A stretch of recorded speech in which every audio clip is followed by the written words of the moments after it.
Hi everyone. So இன்றைக்கி நம்ம வீடியோவில் என்ன பார்க்க போகிறோம் அப்படின்னா, இந்த போர்டில் இருக்கிற வாக்கியத்தை படித்து பாருங்கள். ஃபர்ஸ்ட் சென்டென்ஸ் பாருங்களேன்.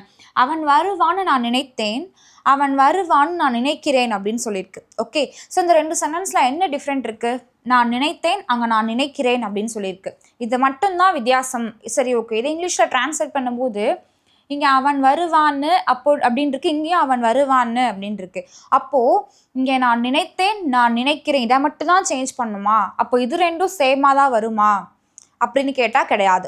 தமிழில் இது ரெண்டும் சேமாக இருக்குது, ஆனால் அதை இங்கிலீஷில் ட்ரான்ஸ்லேட் பண்ணும் பொழுது லிட்டில் பிட் சேஞ்ச் ஆகும். ஓகே, ஸோ இதனுடைய டிஃப்ரென்ஸ் என்ன அப்படின்னா இன்றைக்கி நம்ம வீடியோவில் பார்க்க போகிறோம். Okay, ton. ஸோ இதை பற்றி ஒரு இந்த கான்செப்ட் வந்து ஆல்ரெடி நம்ம வீடியோவில் நம்ம சேனலில் நான் அப்லோட் பண்ணியிருக்கேன்.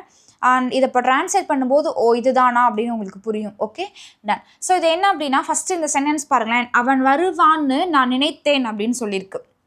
இதில் இந்த சென்டென்ஸை ரெண்டு பார்ட்டாக பிரிக்கணும்னு ஆல்ரெடி அந்த வீடியோவில் எக்ஸ்பிளைன் பண்ணியிருந்தேன். அவன் வருவான்னு இது ஒரு பார்ட்டு, நான் நினைத்தேன் அப்படின்றது இது ஒரு பார்ட்டு. இதில் ஒன்று வந்து ஃப்யூச்சரில் இருக்குது. ஓகே, இன்னொன்று வந்து என்னென்னா பாஸ்டில் இருக்குது. ஓகே, ஸோ இந்த சென்டென்ஸில் ஃபஸ்ட்டு பாஸ்டில் இருக்குது இல்லையா, அந்த வாக்கியத்தை ஃபஸ்ட்டு ட்ரான்ஸ்லேட் பண்ணணும்.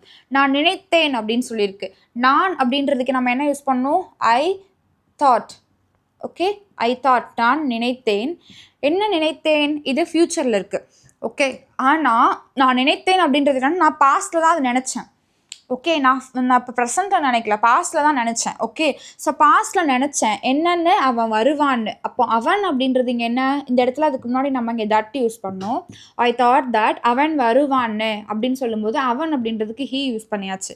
இந்த வருவான்னு அப்படின்னா ஃப்யூச்சர் அப்படின்னாலே நம்ம வந்து வில்லு தானே யூஸ் பண்ணோம் அப்படின்னு சொல்லி நீங்கள் யோசிப்பீங்க. பட் ஆனால் இது என்னென்னா, பாஸ்டில் ஒரு விஷயத்த நான் வருவான்னு நினச்சேன் அப்படின்னு சொல்லும் பொழுது அப்போ நம்ம இங்கே என்ன யூஸ் பண்ணோம் அப்படின்னா, வில்லுடைய பாஸ்ட் என்னதுன்னா உட். ஓகே, அப்போது ஹீ வுட் கம் அப்படின்னு சொல்லி எழுதணும். Okay, I thought that he would come அப்படின்னு சொல்லி எழுதணும். சரியா? டன். ஸோ இப்போ இந்த சென்டென்ஸை ட்ரான்ஸ்லேட் பண்ண பாருங்கள்.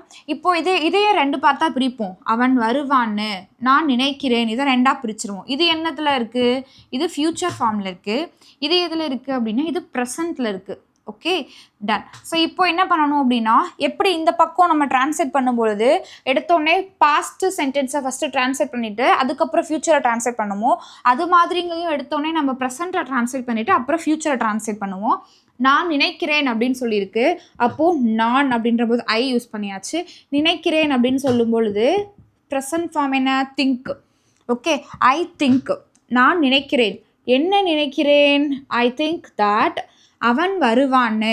அப்போது இங்கே நம்ம ப்ரெசன்ட் யூஸ் பண்ணுறோம் அப்படின்னா, அப்போது இந்த இடத்துல அவன் வருவான்னு அப்படின்னு சொல்லும் பொழுது தட் ஹீ வில் கம் அப்படின்னு சொல்லி யூஸ் பண்ணணும். ஓகே, அப்போது இப்போ இந்த சென்டென்ஸ் ரெண்டுத்துக்கும் உங்களுக்கு டிஃப்ரென்ஸ் புரிஞ்சிருக்கும். என்னென்னா, நான் நினைத்தேன் அவன் வருவான்னு அப்படின்னு சொல்லும் பொழுது I thought that he would come அப்படின்னு சொல்லுவோம். நான் நினைக்கிறேன் அவன் வருவான்னு அப்படின்னு சொல்லும்போது I think that he will come அப்படின்னு சொல்லுவோம். ஓகே, இப்போது உங்களுக்கு சுச்சுவேஷன் சொல்கிறேன் பாருங்கள். இப்போ ஒரு பார்ட்டி வந்து நீங்கள் அரேஞ்ச் பண்ணியிருந்தீங்க. அந்த பார்ட்டிக்கு வந்து உங்களோட ஃப்ரெண்டை இன்வைட் பண்ணியிருந்தீங்க. அவன் வந்து அந்த பார்ட்டிக்கு வரல. லாஸ்ட் வீக் அரேஞ்ச் பண்ணியிருந்தீங்க, அந்த பார்ட்டிக்கு அவன் வரல.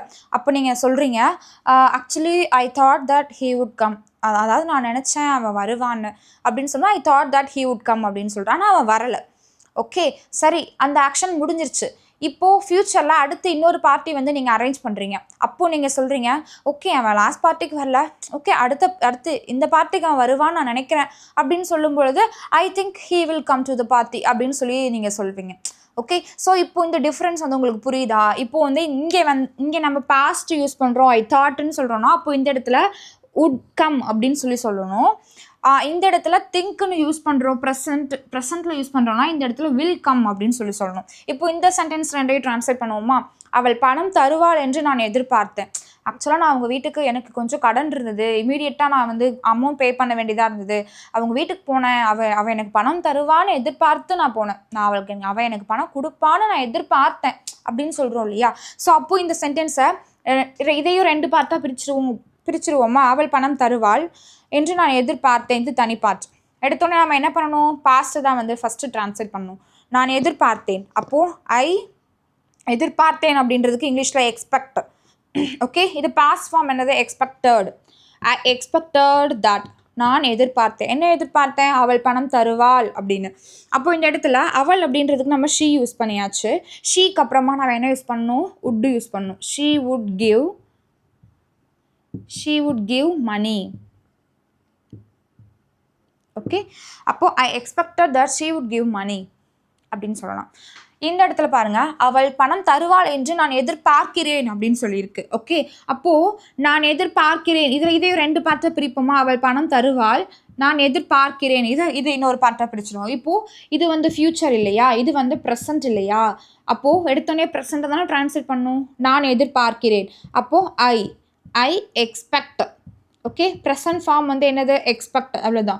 ஐ எக்ஸ்பெக்ட் தட், நான் எதிர்பார்க்கிறேன். என்ன எதிர்பார்க்கிறேன்? அவள் பணம் தருவாள் என்று. அப்போது she will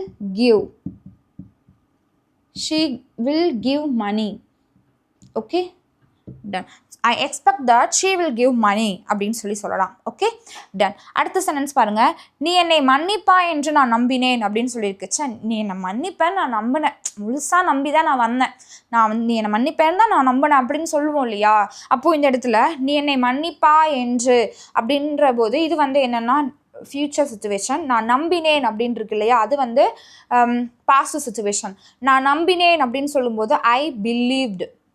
okay, I believed, நான் நம்பினேன். என்ன நம்பினேன்? நீ என்னை மன்னிப்பாய் என்று. தட் யூ வுட், நீ மன்னிப்பாய் அப்படின்ற போது ஃபர்கிவ்.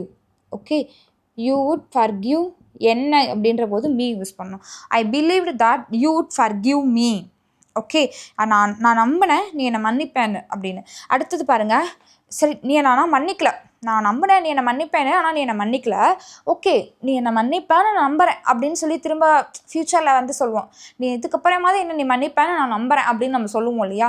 ஸோ அப்போ வந்து இந்த வாக்கியத்தை வந்து உபயோகப்படுத்தலாம். ஓகே, ஸோ ஆக மொத்தம் இந்த சென்டென்ஸை இதே மாதிரி தான் இந்தியும் டிரான்ஸ்லேட் பண்ணோம். இதுக்கு என்ன ஆன்சர் வரும் அப்படின்றத கமெண்ட்டில் சொல்லுங்கள். Okay, ton. ஸோ இப்போது ஆக மொத்தம் என்ன நீங்கள் இதுலேருந்து புரிஞ்சிருப்பீங்க அப்படின்னா, இந்த தாட், எக்ஸ்பெக்டட், இந்த மாதிரி வேர்ப் செகண்ட் ஃபார்ம் பாஸ்டில் வரும்பொழுது இங்கே சேஞ்ச் பண்ணும்போது நம்ம என்ன யூஸ் பண்ணணும்? வுட்டு யூஸ் பண்ணணும். Would plus verb first form use பண்ணணும். அதே மாதிரி இந்த இடத்துல வேர்ப் ஃபஸ்ட் ஃபார்ம் ப்ரெசண்ட்டில் வந்துருச்சு அப்படின்னா அதை நீங்கள் சேஞ்ச் பண்ணும் பொழுது will plus verb first form use பண்ணணும். ஆப்போசிட் சைட் செகண்ட் பார்ட்டை வந்து will plus verb first form use பண்ணணும். ஆக மொத்தம் இதுவும் ஃப்யூச்சர் தான். அவன் வருவான், இங்கேயும் ஃப்யூச்சர் ஃபார்ம் தான் இருக்குது. ஆனால் இது நம்ம பாஸ்ட்டில் நம்ம யோசித்தோம் அப்படின்னு சொல்லும்போது நாம் இந்த இடத்துல வுட்டு யூஸ் பண்ணுறோம். இது நம்ம ப்ரெசண்ட்டில் யோசிக்கிறோம் அப்படின்னு சொல்லும்போது நாம் இங்கே வில் யூஸ் பண்ணுறோம். ஓகே, ஸோ இந்த சென்டென்ஸ் வந்து உங்களுக்கு ரொம்ப யூஸ்ஃபுல்லாக இருந்திருக்கும் நம்புகிறேன். யூஸ்ஃபுல்லாக இருந்துச்சு உங்களோட ஃப்ரெண்ட்ஸ்க்கும் ஷேர் பண்ணுங்கள்.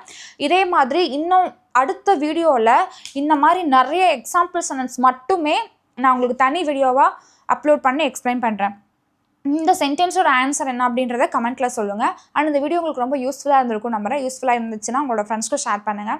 அண்ட் இன்றைக்கி தான் ஃபஸ்ட் டைம் நம்ம வீடியோ பார்க்குறீங்க அப்படின்னா மறக்காமல் நம்ம சேனலை சப்ஸ்கிரைப் பண்ணுங்கள். ஓகே, ஸோ இந்த கான்செப்டில் வந்து சென்டென்ஸ் நம்ம ஆல்ரெடி ஒரு வீடியோ அப்லோட் பண்ணிட்டேன். ஸோ இந்த கான்செப்டில் வந்து பார்த்தீங்கன்னா 2 சென்டென்ஸ் தான் இன்றைக்கி நான் உங்களுக்கு கொடுத்துருக்கேன். இந்த ஒரு சென்டென்ஸை நீங்கள் ட்ரான்ஸ்லேட் பண்ணால் போதும். ஆனால் இதை பேஸ் பண்ணி நிறைய எக்ஸாம்பிள் சென்டென்ஸை இதுக்கு அடுத்து வரக்கூடிய வீடியோவில் நான் அப்லோட் பண்ணுறேன். Okay, thank you.